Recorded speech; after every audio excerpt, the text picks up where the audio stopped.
चंद्रचूड़ जी आज है कल नहीं रहेंगे इस दुनिया में। मैं आपको बताता हूँ, देश रहेगा, डेमोक्रेसी रहेगी, संसद रहेगी। ये जो संस्थाएं हैं आज जो गुलाम बन गई है मोदी जी और शाह जी के, उनको इतना अधिकार देने की जरूरत नहीं है, इतना मैं कहूँगा। सितंबर के बाद मोदी जी को रिटायर होना पड़ेगा। इस तरह से उनके पार्टी में और आरएसएस में हलचल चल रही है। जो करना है कर लीजिए।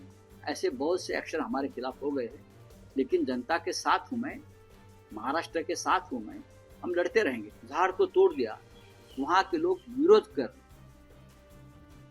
ऐसे लोगों को दबाने के लिए, कुचलने के लिए कानून बनाया है। ये कोई अच्छे मकसद से कानून नहीं बना। एक जमाने में यहाँ मिसा कानून होता था, मिसा टाड़ा, बस नाम बदलकर एक कानून लाया। सरकार को लगता है कि ये हमारे खिलाफ है, हम उसको अंदर कर दें।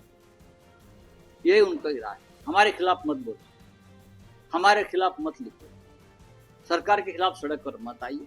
अगर आएंगे तो आपको बिना चौकसी आपको जेल में डाल दिया जाएगा, आपको बेल भी नहीं मिलेगा। कहा कि इलेक्शन कमीशन से काफी मजबूत हो जाएगा, जो गलत बात है सर, उसको मैं संशोधन करना चाहिए। इस तरीके से देखिए सर। नहीं, इलेक्शन कमीशन को इतना भी मजबूत करने की जरूरत नहीं है। चंद्रचूड़ जी आज है कल नहीं रहेंगे इस दुनिया में। मैं आपको बताता हूँ, देश रहेगा, डेमोक्रेसी रहेगी, संसद रहेगी। ये जो संस्थाएं हैं आज जो गुलाम बन गई है मोदी जी और शाह जी के, उनको इतना अधिकार देने की जरूरत नहीं है, इतना मैं कहूँगा। मोदी जी का रिटायरमेंट और वंदेशन में काफी चर्चा हो रही है, बनाने की तैयारी की जा रही है। मोदी जी रिटायर हो जाएंगे। Aim right, achieve big. At KR Mangalam University, we provide you the platform to turn your dreams into reality. At KR Mangalam University. सितंबर के बाद मोदी जी को रिटायर होना पड़ेगा। इस तरह से उनके पार्टी में और आरएसएस में हलचल चल रही है। वंदेशन का दबाव भी बनाया जा रहा है। देखिए, भारतीय जनता पार्टी इस प्रकार के कानून हमेशा बनाती है और बाद में पीछे हटती है।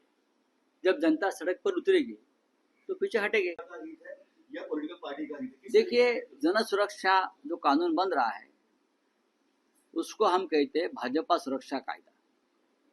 भारतीय जनता पार्टी को जिनसे डर लगता है, कोई एनजीओ है, कोई सामाजिक संस्था है, कोई पॉलिटिकल संस्था है, या जंगल में काम करने वाले लोग हैं, हाँ, आदिवासी क्षेत्र में काम करने वाले जो संस्थाएं हैं, उनसे बीजेपी को हमेशा डर लगता है। आदिवासी हो या जंगल में रहने वाले जो लोग हैं, वो हमेशा अपने अधिकार के लिए लड़ते हैं। अब झारखंड में, छत्तीसगढ़ में क्या हो गया आपको पता है? अडानी को जंगल ही भेज दिए और वहां के लोग संघर्ष कर रहे हैं। आरे में क्या हो रहा है? हजारों झाड़ को तोड़ दिया, वहां के लोग विरोध कर रहे हैं। ऐसे लोगों को दबाने के लिए, कुचलने के लिए कानून बनाया है। ये कोई अच्छे मकसद से कानून नहीं बना है। एक जमाने में यहाँ मिसा कानून होता था, मिसा टाड़ा, बस नाम बदलकर एक कानून लाया। सरकार को लगता है कि ये हमारे खिलाफ है, हम उसको अंदर कर देंगे। यही उनका इरादा है। हमारे खिलाफ मत बोलो, हमारे खिलाफ मत लिखो, सरकार के खिलाफ सड़क पर मत आइए। अगर आएंगे तो आपको बिना चौकसी आपको जेल में डाल दिया जाएगा, आपको बेल भी नहीं मिलेगा।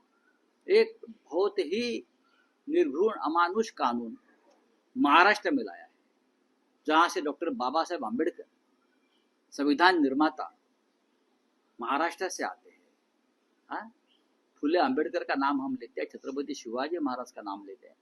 उसी महाराष्ट्र में एक इस प्रकार का घटिया कानून फडणवीस सरकार बनाकर हमारे ऊपर थोप रही है। तो आपने कल एक सवाल पूछा वीडियो देखकर, तो आपने कार्रवाई करने की मांग हो रही है, आप किस तरीके से? देखिए, मैंने एक वीडियो जरूर रिलीज किया है जिसमें एक मंत्री पैसों की जो गड्डिया है उसके बैग में आसपास वो दिख रहा है। मेरे सामने एक एविडेंस आया है और मैंने उसको आपके माध्यम से रिलीज कर दिया। अब कोई उसके लिए मेरे ऊपर कानूनी कार्रवाई करता है तो करने दीजिए ना। मैं विपक्ष का नेता हूं, ये मेरा काम है, मैं सांसद हूं। मैं पत्रकार हूं। तो इस प्रकार की चीजें अगर मेरे सामने आती है तो मैं टेबल में या ड्रॉवर में या पॉकेट में रख कर नहीं घूमूंगा। जो करना है कर लीजिए। ऐसे बहुत से एक्शन हमारे खिलाफ हो गए हैं, लेकिन जनता के साथ हूं मैं, महाराष्ट्र के साथ हूं मैं, हम लड़ते रहेंगे।